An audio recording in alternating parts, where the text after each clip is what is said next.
You're listening to Audiology. Support this channel by becoming a member and be sure to submit your requests for topics in the comments below. In the early days of colonial America, there was not a strong focus on anti-Catholic sentiment in political discussion. However, this began to change in the 1840s with the arrival of significant numbers of Irish and German Catholics. With this shift, anti-Catholic feelings started to emerge, especially through nativist attacks. By 1843 in New York City, these sentiments found a political expression under the American Republican Party's banner, and similar movements quickly took root in neighboring states, sometimes under different names, like the Native American Party. These groups saw success in various local and congressional elections, with a notable victory in 1844 in Philadelphia, where Louis Charles Levin, a vocal anti-Catholic speaker, was elected as a representative.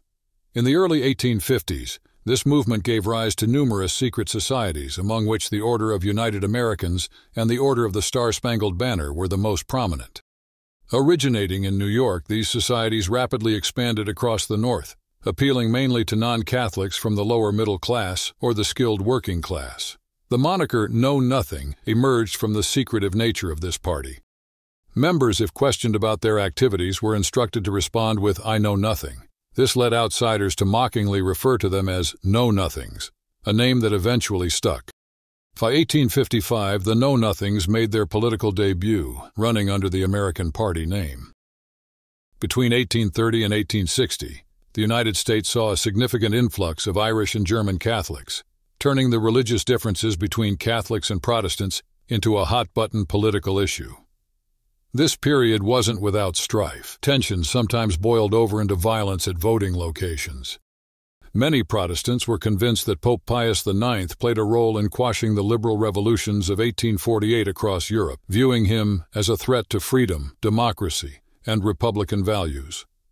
One Boston minister vividly criticized Catholicism as a danger to economic prosperity and democratic institutions, even suggesting it was against innovations like railroads and public education, due to its alleged ties to despotism and its resistance to progress.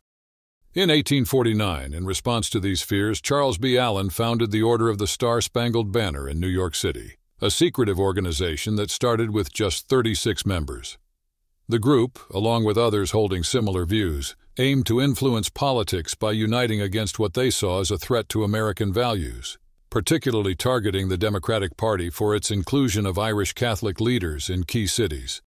Interestingly, the first half of the 1850s experienced a surge in immigration, with numbers 5 times higher than the previous decade, mostly consisting of impoverished Catholics from Ireland and Germany. This led to overcrowded living conditions, a spike in crime rates, and increased welfare costs. Cincinnati and Boston are prime examples where crime and poverty significantly worsened during this period. Despite the rampant xenophobia and religious intolerance of the time, particularly by a group known as the Know-Nothings, anti-Semitism was not a part of their agenda. Historian Hosea Diener notes that the Know-Nothings, notorious for their opposition to Irish Catholic immigrants, surprisingly did not express similar sentiments towards Jewish immigrants or Judaism. This was partially because they believed Jewish people did not mix their religious practices with their political opinions. In a notable move, the party even supported a Jewish candidate, Daniel Ullman, for governor of New York in 1854, demonstrating a complex layer of selective discrimination that characterized the era's nativist movements. Back in the spring of 1854, a movement called the Know-Nothings made a significant splash in the political scene by taking control in cities like Boston and Salem, Massachusetts, among others in New England. They really hit their stride later that year, sweeping the state of Massachusetts in the fall elections, marking their biggest victory. In Philadelphia, the Whig candidate for mayor, Robert T. Conrad, turned out to be a know-nothing, with promises to tackle crime, close saloons on Sundays, and only hire native-born Americans for office. He won by a landslide. Over in Washington, D.C., John T. Towers, another know-nothing candidate, won the mayor's race, causing such an upset that Democrats, Whigs, and Free Soilers banded together in an anti-know-nothing party. Despite their name, the Know-Nothings didn't always come out on top. For instance, in New York, their candidate for governor, Daniel Ullman, only managed to place third in a 4-way race. The party's influence wasn't limited to just a few states. By the end of 1854, they had a strong political presence in places like Maine, Indiana, Pennsylvania, and California. Though the full extent of their influence is a bit murky due to the party's secretive nature, they were behind the election of Stephen Palfrey Webb as mayor of San Francisco and J. Neely Johnson as governor of California. Nathaniel P. Banks was another notable figure elected to Congress as a know-nothing, though he eventually sided with the Republicans and was even elected Speaker of the House by a coalition opposed to the Democrats. The success of the Know-Nothings in 1854 was so significant that they formally established themselves as the American Party, drawing in many former Whigs and Democrats. In no time, their membership skyrocketed from 50,000 to over 1 million. Historian Tyler Binder points out that the Know-Nothings' rise was largely due to the collapse of the Whig Party, which had been weakened by internal divisions and was nearly wiped out by the Kansas-Nebraska Act. This, combined with growing anti-party sentiment fueled by opposition to slavery, temperance, and nativism, left a gap that the Know-Nothings were all too eager to fill. In San Francisco, an anti-Chinese immigration movement founded by the Know-Nothings saw members who were influential in the legal system, such as a state Supreme Court judge who decided that Chinese individuals couldn't testify against white people in court. In 1855, the movement saw Levi Boone become the mayor of Chicago, famous for barring immigrants from city jobs. Abraham Lincoln, despite his opposition to the Know-Nothing ideals, kept his criticisms to himself, needing their support for his anti-slavery efforts. The party found mixed success across different states, making gains in Ohio by appealing to immigrants with anti-Catholic sentiments, and in Alabama attracting a variety of political dissidents supportive of more railroad construction.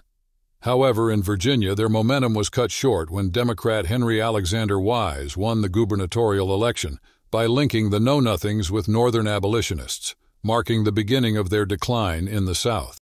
Despite their initial success, particularly in the North, the Know-Nothings' popularity started to wane. Yet for a brief moment, their influence was seen in everything from Know-Nothing branded candy and tea to ships named after the movement. At one point, the party was so recognized that their name even made it onto stagecoaches and buses, with some referring to the party, not always kindly, as xenophobia. Historian John Mulkern has investigated how, after their massive win in 1854, the Know-Nothing Party almost completely took over the Massachusetts legislature. He discovered that this party was all about the people, not really liking the rich, the elite, or experts, and they were very wary of outsiders, especially Catholics. The party's main supporters were found in the bustling industrial towns, competing directly with the new Irish immigrants for work. Unlike the Whig Party, which did well in wealthier areas, the Know-Nothings gained their strength from poorer districts. They pushed out the traditional upper-class leaders like lawyers and merchants, and instead chose working-class individuals, farmers, and quite a few teachers and ministers, people who generally didn't own property worth more than $10,000. Looking at the party on a national level, the leaders were pretty average in terms of income, jobs, and social standing. Not many were rich, as shown in detailed studies of their once secret member list. Only a small number, less than 10%, were unskilled workers who might directly compete with Irish workers. The party didn't attract many farmers, but it did bring in many merchants and factory owners. Importantly, the party's appeal wasn't limited to those born in America. It managed to win over more than a quarter of German and British Protestant voters in many state elections. It found particular favor among Protestant groups like Lutherans, Dutch Reformed, and Presbyterians. Worried about what they saw as an influx of Catholics voting illegally, local activists in the 19th century took drastic measures to intervene. One such dark moment unfolded on August 6, 1855, in Louisville, Kentucky. Amid a fiercely contested gubernatorial race, violence erupted, leading to the deaths of 22 people and leaving many others injured. This tragic event became known as the Bloody Monday riot, but sadly it wasn't the only instance of such conflict between the Know-Nothing Party, which was known for its anti-Catholic stance, and Catholics that year. In Baltimore, the mayoral elections that took place in 1856, 1857, and 1858 all suffered from outbreaks of violence and credible allegations of election tampering. Meanwhile, in the coastal town of Ellsworth, Maine, in 1854, members of the Know-Nothing Party went to the extreme of tarring and feathering Jesuit priest Johannes Baptist, and even burned down a Catholic church in Bath, Maine. In Massachusetts back in the day, there was this political group that suddenly got in charge. They basically took over the place, grabbing almost all the seats in the state legislature. It was a shocking turn of events because most of these folks hadn't been in politics before. But once they got in, they started making big changes left and right. They introduced a bunch of new laws that really shook things up, breaking through the usual political barriers to usher in a wave of reforms between 1854 and 1857. This period marked a shift in the group's focus towards more progressive causes under the influence of leaders like Henry Wilson. They weren't just about their original cause anymore. They started fighting for things like ending slavery, boosting women's rights, regulating businesses, and standing up for workers. This energetic bunch didn't stop there. They decided to tackle the railroads, insurance, and utilities, making sure they were properly regulated. They even made sure kids got free textbooks at public schools and boosted support for local libraries and the School for the Blind. Addressing social issues was a big deal for them, so they set up the state's first reform school for young troublemakers and tried to keep out what they saw as harmful foreign influences.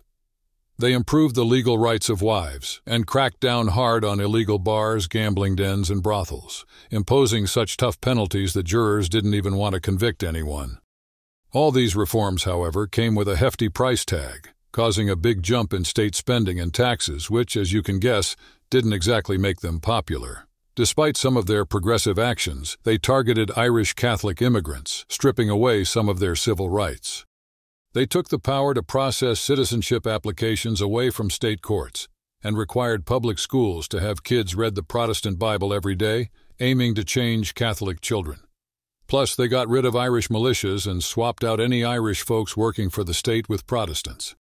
They tried to pass a law that would have made it really hard for immigrants to vote or hold office, but that didn't fly. They even asked Congress to make it tougher for immigrants to become citizens, but that didn't go anywhere either.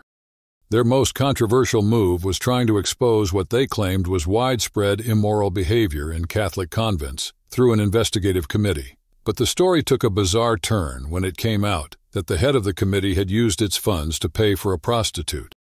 With that scandal, the legislature had to shut the committee down, kick out the involved member, and ended up becoming the butt of the joke. So, in a nutshell, this was a time of intense change and controversy in Massachusetts, driven by a group initially united by one cause, but quickly expanding their agenda in ways that reshaped their state's political and social landscape. In 1855, the Know-Nothings really shook things up in New Hampshire, capturing a whopping 51% of the votes. This included support from a broad range of voters: 94% of the anti-slavery Free Soilers, 79% of the Whigs, along with 15% from the Democrats, and 24% of folks who hadn't voted in the previous year's governor election. With this strong backing, they took full control of the state legislature and quickly put their entire program into action. Lex Renda tells us that the Know-Nothings shook off old traditions in favor of swift modernization. They pushed through laws that made it tougher for immigrants to become citizens, aiming to curb Irish influence, overhauled the state courts, boosted the banking sector and corporate power, and put the brakes on a law that would have limited the workday to 10 hours. They didn't stop there. They revamped the tax system, poured more resources into public schools, laid the groundwork for building high schools, banned liquor sales, and spoke out against the spread of slavery into Western territories. The political landscape saw a dramatic shift, with the Whig and Free Soil parties in New Hampshire collapsing in 1854 to 55. In the fall elections of 1855, the Know-Nothings once again dominated, this time going up against the Democrats and the nascent Republican Party.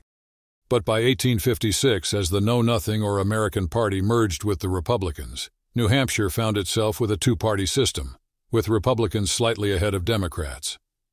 The Know-Nothings made waves in Rhode Island too, where in 1855 William W. Hoppen was governor. The party secured 5 out of every 7 votes, taking a strong hold on the Rhode Island legislature. Local newspapers like the Providence Journal played a significant role by stoking anti-Irish and anti-Catholic sentiments. In the southern United States, the American Party, primarily made up of former Whigs who opposed the dominant Democratic Party, gained traction. These individuals were concerned about the Democrats' strong pro-slavery stance and the rise of the anti-slavery Republican Party in the North. The American Party found its strongest support among ex-Whigs who held Unionist viewpoints, while those Whigs who prioritized states' rights tended to stay away, allowing Democrats to remain powerful in much of the South. Individuals gravitated towards the American Party due to their desire to defeat the Democrats, a commitment to the Union, anti-immigrant sentiments, and the party's neutral stance on slavery. David T. Gleason observed that many Irish Catholics in the South were alarmed by the emergence of the Know Nothing movement, viewing it as a manifestation of the pervasive Protestant bigotry they had experienced in Ireland. They worried that this movement could threaten their hard-earned accomplishments and integration into Southern society. However, Gleason noted that immigrants' fears were misplaced, as the success of the Know Nothings in the South was mainly attributable to national debates over slavery, rather than nativism or anti-Catholic sentiment. Southern supporters were primarily concerned that Democrats, who were pro-slavery, might endanger the Union. In the year 1855, the American Party sought to challenge the Democratic stronghold. In Alabama, the party was a coalition of former Whigs, discontented Democrats, and other political outsiders, advocating for state support for railroad development. During the intense campaign, Democrats claimed the Know Nothings were incapable of defending slavery against Northern abolitionists, which led to the party's rapid dissolution after its defeat. In Virginia, both established political parties heavily criticized the Know Nothing movement. Democrats condemned it in a detailed 12,000-word publication and nominated former Whig Henry A. Wise for governor, who vehemently criticized the Know Nothings for their lack of moral and religious values, proposing instead an extensive plan for internal improvements. In Maryland, anti-immigrant sentiment contributed to the rise of the party, despite the state's Catholic foundation. By the 1850s, Protestants made up about 60% of the population, drawn to the Know Nothings platform against Catholics and immigrants. The party's first significant rally occurred in Baltimore in 1853, emphasizing secular public education, church-state separation, free speech, and stricter immigration laws.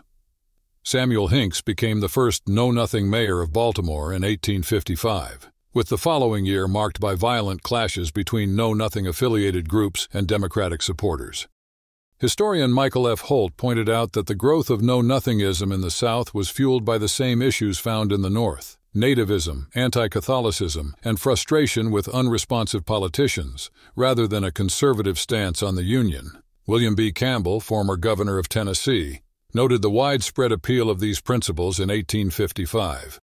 Despite their divisive stance in states like Louisiana and Maryland, notable Know Nothings remained Union loyalists, including Maryland's former governor and later Senator Thomas Holliday Hicks, Representative Henry Winter Davis, Senator Anthony Kennedy and his brother, former Representative John Pendleton Kennedy, and John Edward Bouligny, a Catholic Creole congressman from Louisiana, who was the only member of the state's congressional delegation to maintain his position after Louisiana seceded.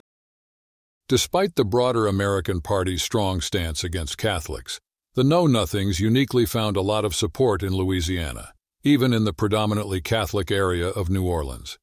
This was interesting because the local Whig Party, which had a significant presence in Louisiana, was not welcoming to immigrants, leading those former Whigs to naturally gravitate towards the Native American Party, better known as the Know Nothings.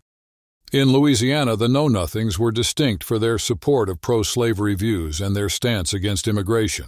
However, they differentiated themselves from the National Party by not requiring a religious test to join. They strongly believed that one's loyalty to the country should never be second to loyalty to the church. Interestingly, the broader Know Nothing movement saw the Catholics in Louisiana, especially the Creole elite who backed the American Party, as followers of a version of Catholicism called Gallican Catholicism. This version was seen as less controlled by the Pope, especially in political matters, aligning with the movement's views that religious authority shouldn't dictate state affairs. The party quickly lost support in the North after 1855, mainly because it didn't firmly oppose slavery. During the 1856 presidential election, the party was deeply divided on the issue of slavery. The majority supported Millard Fillmore for president and Andrew Jackson Donaldson for vice president. For instance, in Massachusetts, the American Party chose to support John C. Fremont, the Republican candidate for president. Millard Fillmore, who had previously served as president, was initially a Whig, and Andrew Jackson Donaldson was related to Democratic President Andrew Jackson. This choice was aimed at drawing supporters from both the main parties. They managed to secure 23% of the popular vote and won Maryland, which gave them 8 electoral votes. Unfortunately, this wasn't enough to prevent Democrat James Buchanan from becoming president. Abraham Lincoln, while needing the votes of the Know-Nothings, never publicly criticized them. However, in a personal letter dated August 24, 1855, to Joshua Speed, Lincoln made his feelings clear. "I am not a know-nothing, that is certain. How could I be? How can anyone who hates the oppression of Negroes favor degrading other groups of white people? It seems we're quickly declining as a nation. We started by proclaiming that all men are created equal. Now we're acting as though it says all men are created equal except Negroes. If the know-nothings take over, it will become all men are created equal, except Negroes, foreigners, and Catholics. If that happens, I'd rather move to a country that doesn't pretend to love liberty like Russia, where at least the despotism is straightforward and not mixed with hypocrisy." Historian Alan Nevins noted that Millard Fillmore was not a know-nothing or a nativist. Fillmore was abroad when he was nominated for president and wasn't consulted about running. Nevins pointed out, Fillmore was not a member of the party. He had never attended an American know-nothing gathering.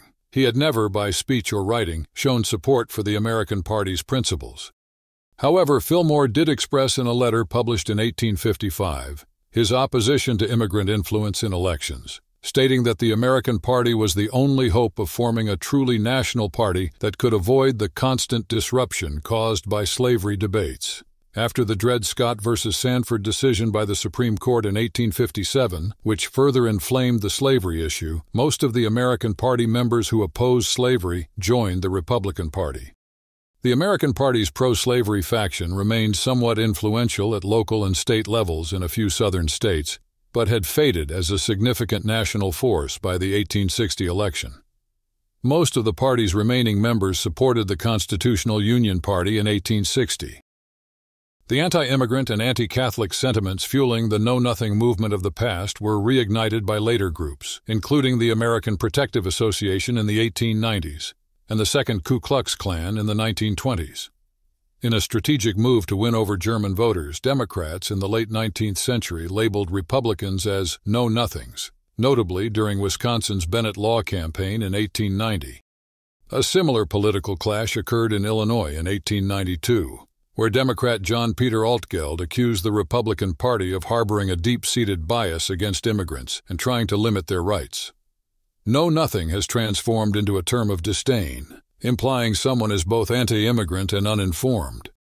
This term was used by Time magazine to describe George Wallace's 1968 presidential bid as part of a neo-know-nothing banner. Additionally, Fareed Zakaria and others have identified modern politicians who foster fear of foreigners as the new face of the know-nothings. In 2006, William Kristol criticized some Republicans in the Weekly Standard for pushing the GOP towards an anti-immigration stance reminiscent of the know-nothings. Similarly, the New York Times has used the term to critique certain political positions, including opposition to an immigration bill in 2007 and in 2010, to comment on the birther movement that erroneously questioned Barack Obama's eligibility for presidency based on false claims about his birthplace. During the 2016 United States presidential election, Donald Trump's anti-immigration stance led some commentators and politicians to draw comparisons with the know-nothings, underscoring the continuing relevance of historical biases in contemporary political discourse. Some historians and journalists see a link between the know-nothings and more recent movements like the Birther and Tea Party movements, noting similarities in their biases against Latino immigrants and hostility towards Islam. Historians Steve Fraser and Joshua B. Freeman pointed out that the Tea Party, with its largely white male and older demographic, shares a kind of identity politics of the right, expressing fear of being culturally and politically sidelined in an evolving America. Thanks for watching. Share your thoughts in the comments and subscribe for more content.